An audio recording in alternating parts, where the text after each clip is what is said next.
आपण पाहत आहात लोकप्रबोधन, सर्वसामान्य जनतेचा हक्काचा न्यूज चॅनल।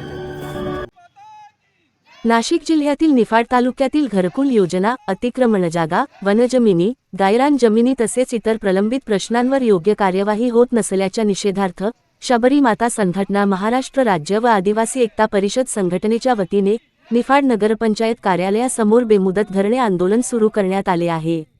या आंदोलनामध्ये निफाड उपविभागीय कार्यालय, तहसील कार्यालय, नगरपंचायत, पंचायत समिती तसेच येवला वनविभाग यांच्या कार्यपद्धती विरोधात नाराजी व्यक्त करण्यात आली।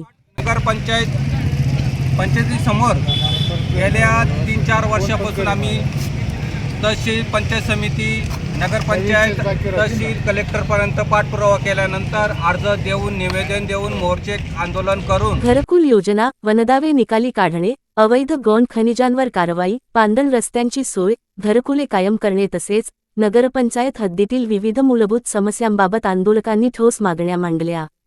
आंदोलनस्थळी शबरी माता संघटनाचे संस्थापक अध्यक्ष दीपक भाऊ बर्डे यांनी भेट देऊन समाजाचे प्रश्न तात्काळ न सुटल्यास आंदोलन अधिक तीव्र करण्याचा इशारा दिला।